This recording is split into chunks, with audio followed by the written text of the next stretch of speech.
Писатели – это артиллеристы, это артиллерия. Советский писатель и журналист Давид Исаевич Ехимович. Литературный псевдоним Д. Золотов. Заслуженный работник культуры РСФСР, офицер, старший лейтенант, артиллерист, фронтовик, участник Курской дуги, инвалид Великой Отечественной войны, член Союза писателей и журналистов СССР, редактор литературно-драматического вещания областного радиокомитета, постоянный корреспондент Советского информбюро, собственный корреспондент центральных газет, собственный корреспондент ТАСС по Новосибирской и Томской областям. Награжден орденами Красной Звезды Отечественной войны первой степени, знаком почета, медалями за победу над Германией, ветеран труда и многими другими медалями и знаками. Родился 3 декабря 1917 года в Иркутске, в момент, когда шли бои между красногвардейцами и казаками, юнкерами и прапорщиками за установление советской власти после Октябрьской революции. Крупнейшие бои по количеству жертв после аналогичных боев в Москве, послуживших прологом гражданской войны в Восточной Сибири. Отец Давида, Исай, приехал в 1905 году вслед за своим отцом Лейзером и матерью Трайной. Лейзер получил 10 лет ссылки как революционер и участник Лодзинского восстания ткачей. Примерно в эти же годы из Украины приехала будущая жена Исая, Геня Анна Григорьевна, мама Давида. Дедушка и бабушка Давида вернутся в Польшу лишь в 1920 году и погибнут от угарного газа в своем доме, пытаясь согреться буквально в первые дни. В 1929 году Давид с родителями переедут в Новосибирск. Там Давид начнет писать. Еще обучаясь в младших классах, выпускал школьную стенгазету. Интерес и любовь к литературе привьет его отец Исай Лазаревич, обожавший творчество Чехова и постоянно читавший сыну его рассказы.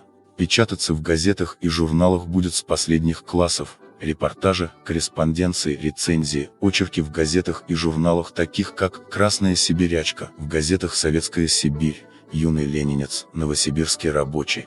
Станет деткором, детским корреспондентом Сибирского детского журнала, позднее «Товарищ». В 1932 году Давид Исаевич присутствовал как корреспондент краевой комсомольской газеты «Большевистская смена», впоследствии «Молодость Сибири», на Западно-Сибирском краевом энергетическом съезде, ему всего 15 лет.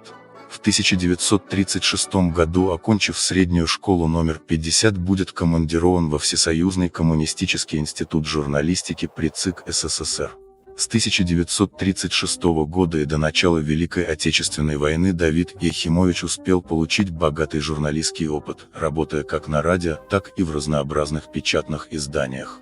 Был литературным редактором. С 1937 года станет ответственным редактором литературно-драматического вещания Новосибирского облкомитета по радиофикации и радиовещанию. Спецкором редакции последних известий облрадиокомитета по Томской и Новосибирской областям. Кроме того, станет уже собственным корреспондентом газет «Советское искусство», «Большевистская смена», «Юный ленинец», «Медицинский работник» по Новосибирской области и Алтайскому краю, а также нескольких центральных газет по Западной Сибири. Внештатным литературным сотрудником газеты «Советская Сибирь». В июне 1941 года призывается добровольцем в РКК, оканчивает военный курс 1-го ТАУ, Томского артиллерийского училища и с первых месяцев 1942 года находится в действующих частях Западного фронта в должности заместителя командира по строевой части 5-й гаубичной батареи 296-го орденов Ленина и Кутузова Львовского гаубичного артиллерийского полка. Первый орденов Красного Знамени и Богдана Хмельницкого Староконстантиновской гаубичной артиллерийской бригад, третий орденов Красного Знамени и Суворова Житомирской артиллерийской дивизии резерва главного командования. 15 июня 1943 год. Боевая характеристика на лейтенанта Ехимовича Давида Исаевича.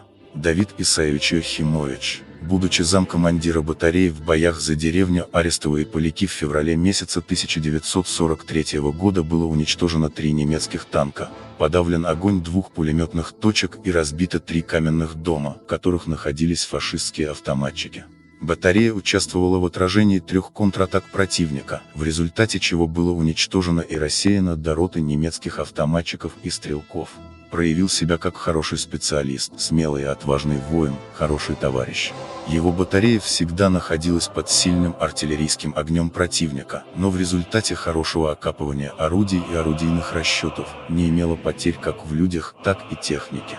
Кроме того, активно участвует в политической жизни полка. Под его руководством и его упорной работой выпущен сборник о боевом пути полка «Вперед на Запад». Товарищ Яхимович дисциплинирован, политически грамотный командир. Зам командира 296 ГАПРК по политической части майор Завалин. 19 июля 1943 года получил осколочное ранение от авиационной бомбы в правый висок и обе руки. Кисть левой руки навсегда останется скрючена. 26 июля 1943 года выписка из приказа. Действующая Красная Армия. Частям 108-й стрелковой дивизии 11-й гвардейской армии Западного фронта о награждении личного состава. Номер 031. От имени Президиума Верховного Совета Союза СССР за образцовое выполнение боевых заданий командования на фронте по борьбе с немецкими захватчиками и проявленные при этом доблесть и мужество награждаю орденом Красная Звезда лейтенанта Яхимовича Давида Исаевича, командир 108-й СД полковник Теремов, начальник штаба Лазовский. Также награжден личным оружием Парабеллум. В 1944 году демобилизован из армии. Работает в ТАСС и Совинформбюро. С тех пор собственный корреспондент ТАСС по Новосибирской и Томской областям. Получил высшее педагогическое и политическое образование. Выступает с очерками и фельетонами в центральных газетах «Красноармейская звезда Сибирского военного округа», «Правда», «Известия», «Литературная газета», «Литература и жизнь». В журналах «Крокодил», «Сибирские огни» и другие. Печатаются фельетоны, юмористические рассказы и очерки. Один из осколков, что пробил каску и вошел в висок, оставался в правом виске еще 20 лет и был извлечен только летом 1963 года. Окончил высшую партийную школу и историко-филологический факультет Новосибирского педагогического института. Постоянные командировки в Москву и по всему Советскому Союзу подарят ему дружбу и общение с Корнеем Ивановичем Чуковским. Советский поэт, публицист, литературный критик, детский писатель, журналист. Самый издаваемый в Советском Союзе и России автор детской литературы. Виктором Ефимовичем Мардовым. Советский писатель-сатирик, драматург, сценарист, публицист и карикатурист. Львом Абрамовичем Кассилем. Советский писатель и сценарист. Барто Агния Львовна, советская детская поэтесса, писательница, киносценарист, радиоведущая. Самуилом Яковлевичем Маршаком. Советский поэт, драматург и переводчик, литературный критик, сценарист. Многими другими. Заявление ТАСС. Обстановка в Центральной Америке все больше обостряется. Советский Союз, говорится далее в заявлении ТАСС, развитие международной обстановки должен быть положен конец. Телеграфное агентство Советского Союза. ТАСС. Крупнейшее информационное агентство мира. По линии ТАСС в его задачу входило освещение, общение и быстрая передача информации первым о визитах важных гостей СССР, одними из которых были американские космонавты Луи Армстронг и Фрэнк Борман, а вместе с ними Георгий Тимофеевич, береговой летчик-космонавт СССР, дважды Герой Советского Союза. С Давидом Исаевичем их сроднит Курская дуга и Полтава. Будут оставаться верными друзьями многие десятилетия. Руководитель ГДР Вальтер Ульбрихт. Премьер-министр Франции Жорж Помпиду. Президент Мексики Хосе Лопес Портилья. 37-й президент США Никсон. На заднем плане идет Абрам Ушерович Китайник, друг Давида, фронтовик, прозаик, очеркист и переводчик. Помогал Давиду Исаевичу с переводом на визитах иностранных делегаций. Шарль де Голль, основатель и первый президент Пятой Республики. Премьер-министр и министр обороны Франции. Тут на фото попал мой дедушка по отцовской линии, главный редактор газеты «Советская Сибирь» Николай Васильевич Безрядин. Писатель Давид Исаевич издавался как под собственным именем, так и под псевдонимом Д. Золотов. В довоенных публикациях встречаются псевдонимы Давид Шторм, Шамиль, в начале 1950-х годов Д. Давыдов. Его библиография насчитывает порядка десятка книг. «Подвиг Кирибаева», документальная повесть о юном партизане. «Моя Сибирь», стихи, очерки.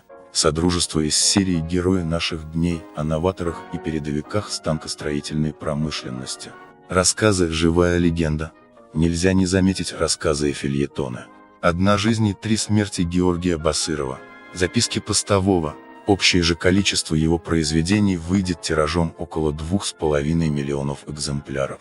Кроме того, по его литературным произведениям ставились спектакли и радиопостановки. В эфире «Творчество» – литературно-драматическая программа Новосибирского радио.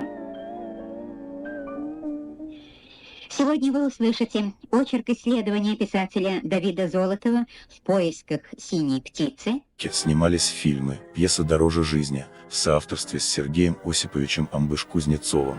Шла в Новосибирском театре юного зрителя, среди которых документальный фильм межгосударственного масштаба.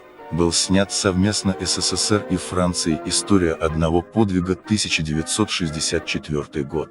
О спасенной советской девочке из концлагеря французской семьей Офман во Франции во время войны 1941-1945 годов. Советский художественный фильм «Крестьянский сын» 1975 года, снятый на киностудии имени Максима Горького режиссером Ириной Тарковской по одноименной повести ремейку Раисы Григорьевой о подвиге Кирюши Баева. Повесть «Подвиг Кири Баева» была написана Давидом Яхимовичем в соавторстве с Александрой Галенковой и вышла в Новосибирске еще в 1957 году. Гостями теплого и радушного дома семьи Яхимович в Новосибирске будут многие звездные имена СССР театра, кино, телевидения и печатной прессы, например, Баталов, Озеров и многие другие. Дипломатические работники и зарубежные журналисты. Ушел из жизни 7 мая. В день своего профессионального праздника работников радио и всех отраслей связи, а похоронен в день празднования победы в Великой Отечественной войне над фашистскими захватчиками 9 мая 1990 года. Память о Давиде Исаевиче жила очень долго.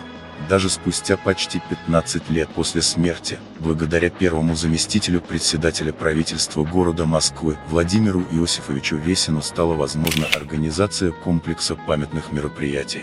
В Новосибирске на улице Ленина номер 50, где с 1963 по 1990 год жил писатель, была установлена мемориальная доска работы выдающегося скульптора России Мартьянова Николая Ивановича. Среди молодежи организован открытый городской литературный именной конкурс писателя и журналиста. Создан сайт, сформирован фонд для музея, кабинета писателя. Часть из фонда Давида Исаевича в 2013 году была передана в Государственный архив Новосибирской области. Личные документы писателя, рабочие материалы для подготовки сообщений ТАСС, печатные издания, фельетоны, очерки, интервью с участниками войны, отрывки новостей Новосибирского радио и многие другие.